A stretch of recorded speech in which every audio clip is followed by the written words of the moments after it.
comfortably lying down on your back, we're going to do a lunchtime flow today with a few dynamic options, a few kriyas. We're going to move strong to shake off the dross. But for the first few minutes, just come to lie down and check in. So whatever you've been doing today, just come down for a moment and let yourself be still. So you might have your feet on the ground. You might want to take the soles of the feet together and bring the hands to rest on the belly. Scoop the navel so the lower back is resting on the ground. And then just give yourself a few moments here to be still.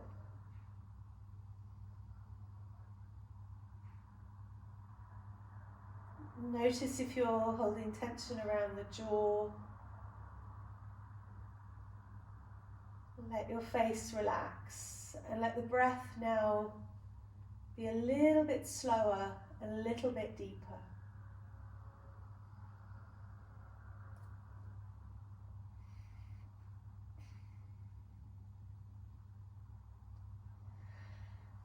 I've been practicing lately with that awareness of how we can practice non-attachment, very much a part of yoga, noticing when we're holding on in life to anything that doesn't serve us, ideas, expectations, maybe certain influences in our life that may no longer be something relevant to us. So if you know today, this morning, you've had kind of any emotions, any stuff that you're holding on to, patterns of thinking that you keep coming back to, you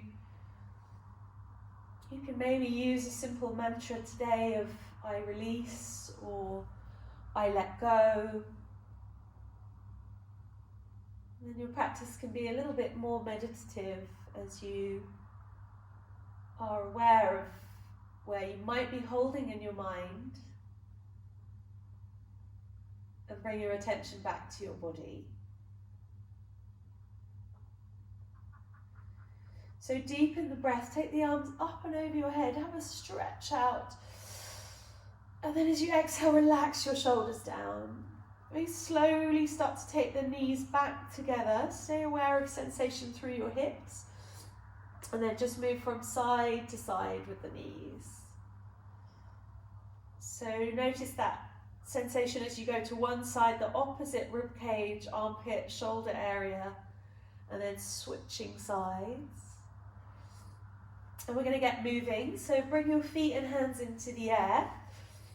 And again, we're just going to explore as you circle the ankles, circle the wrists, just how your body's feeling so far. Maybe you've been moving around today, maybe you've been sat still. So let the elbows and the knees bend and straighten a couple of times. You might get a little crack and a click somewhere. And then we're going to practice that kind of holding on and letting go. So press through the hands, press through the feet. And if you feel really powerful today, start to tense up through the thigh muscles and maybe even lift your head and shoulders off the ground. And then if you have been holding on to any emotions today, frustration or any anger or anything like that, just really feel it and push up as if you're kind of pushing against it. Take a really big breath in and hold. And then as you exhale, relax. Relax the feet to the ground, relax the arms out to the side. Take a big breath in. And exhale. So let's hug the knees in again.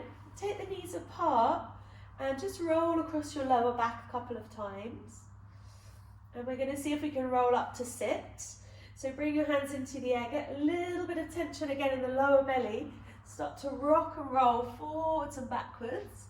We're going to see if we can come up and bring our feet onto the ground and then come back and do that another couple of times. So roll up, feet on the ground, and then roll back. And I know this week some of us have been rolling into squat position, so you can give that a go if you want to. Or you can just roll over the feet and come over onto the hands and the knees.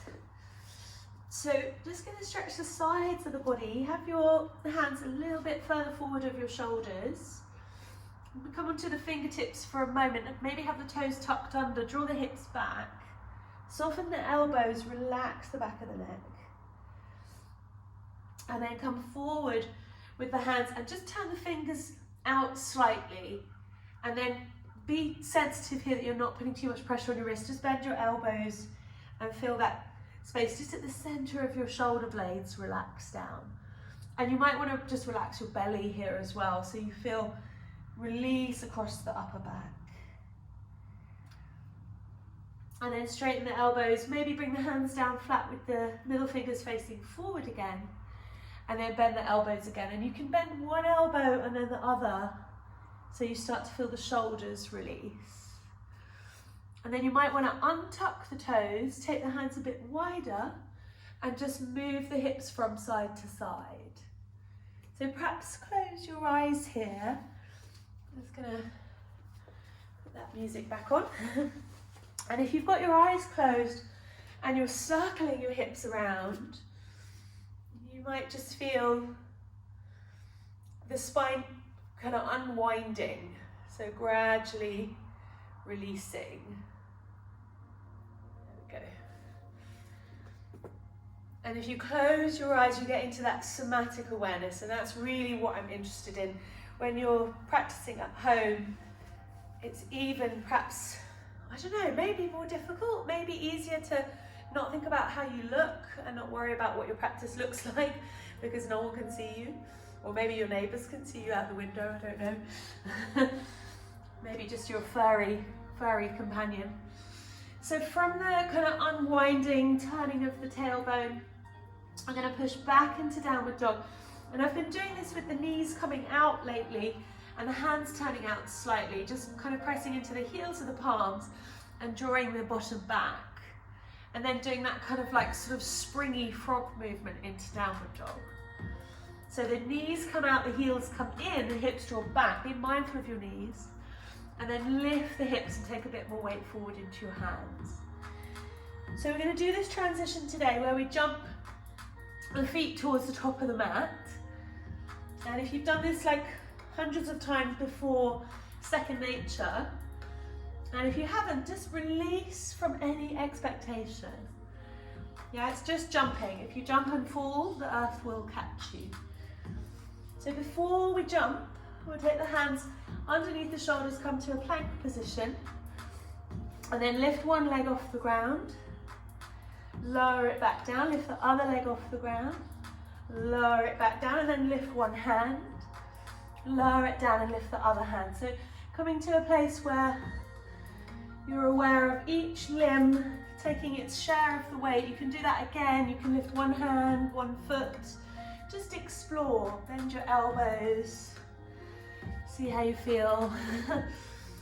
And then we'll come from plank position to take a slow, deep breath in. Breath from the heels all the way up the back of the body to the crown of the head. And then as you exhale, give the weight down to the ground. Another deep breath here. And then bring your knees down and slowly lower. Take the hands to rest underneath your forehead. Feel the breath move the back of the body. Exhale, let something go. And take the hands either side of the shoulders. So have a super light touch with your hands first of all. Feet press down. Bring the pubic bones towards the ground as you lift the pelvic floor and lift the chest. First breath or two here, maybe see if you can lift your hands just off the ground. And then slowly lower back down. Bring the hands maybe a little bit closer to the ribs, press the feet down and roll the shoulders to lift up. And then exhale, slowly come back down. Go again, roll the shoulders, lift up. Doesn't have to be very high, it can be subtle. Exhale down. One more time, breathe in. And then come back down and choose, do you feel strong today? Do you want to come back into that little kind of froggy movement Knees out, heels in, and lift to downward dog from there, turning the feet parallel. Or do you just want to rest in child's pose? Inhale to roll forward. Exhale, hover down. Move with your breath now. When you get to the ground, wait for the inhale to roll you up. And then as you exhale, draw back. Child's pose or downward facing dog. Third time, inhale forward. Exhale, lower. Maybe you feel strong enough to hover halfway. Roll over the toes and inhale to lift the hop. And then exhale gently back, downward facing dog. So settle into your downward dog. Notice your eyes looking back towards your feet. Maybe gently shake your head yes and no. And if you like, you can do what we did in plank position where we just lift one foot, lower it down, lift the other foot, lower it down, maybe lift one hand, lower it down, maybe lift the other hand. Just see how you go. And then we're going to have a little crack at that jump or step. So bring your hands a bit closer together, turn the fingers out slightly, bend your knees, take your knees out to the side, look just beyond the edge of your mat, and then either step